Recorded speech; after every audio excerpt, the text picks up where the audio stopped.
Welcome into Wager Talk TV. I am Drew Martin, joined by Brian Leonard and Teddy Covers. Brian from WagerTalk.com, on Twitter at @BLeonardSports, and Teddy Covers from SportsMemo.com on Twitter at @Teddy_Covers. Talking some NFL here, boys. We got the Philadelphia Eagles, Minnesota Vikings. Looks like the Vikings -3 at home, 44 the total. Brian, start off with you here. What are you thinking with the Eagles and Vikings, man? Yeah, finally we get a decent football game here. The Philadelphia Eagles are a team that struggled early in the season with injuries, and now they're starting to get a little bit more healthy. And I think this is a good matchup for them against Minnesota. The Vikings offense, they gained 5.4 yards per carry, but Philadelphia hasn't allowed anybody to get to 4 yards per carry. So that's the strength of the Philadelphia defense. We're going to hear all week about Kirk Cousins going against winning teams and losing teams. At this point, there's enough data points to say, okay, there's something to that, I believe. Although I happen to think he's a decent quarterback. He gets a lot of bad press. But, the Vikings have been real money makers at home. And that's what you're going against here if you're playing Philadelphia. The line opened 3. It's trending down a little bit now. It's tough to go against Minnesota at home, but the side I'd prefer is Philadelphia. But I wanted the 3 at a good price. This is probably going to be one I'll be sitting out. So, this is the strongest home field in the NFL. Under Mike Zimmer, it's very clear. Ralph Michaels, our good friend from over on Wager Talk, which you should watch every day from noon to 1 Pacific time on Zumo. And if you follow me on Twitter, you'll get the link every day. Honestly, it's a good show. At least I think so. It is. Yeah.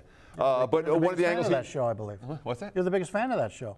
Top 2. Yeah. One of the top 2. I'll be 3 then because I like it also. I appreciate that. But one of the angles Ralph talked about was Minnesota 18-2-2 against the spread in this role under Mike Zimmer. They do have the strongest home field in the NFL. And when you look at Carson Wentz this year, remember week 1 when he had those 2 long passes, the long touchdown to Deshaun Jackson that brought them back in that ball game? Right now, he's ranked number 29 among qualified quarterbacks in the NFL in yards per pass attempt. And that includes those 2 long touchdowns from back in week 1. There really isn't much of a downfield game right now with the Eagles' passing game. But the Kirk Cousins stuff is very real. Mm-hmm. Okay? Cousins getting the blame, but it comes down to this. Good teams have better run defenses. Bad teams have weaker run defenses. And if the Vikings can't run, they cannot win. At this stage of the season, can we say that? I agree. I don't think it's an overstatement. Philly's defense stops the run, period. So I ain't laying with Minnesota, and I'm not stepping in front of this trend where the Vikings are covering as favorites or dogs or in any role at home.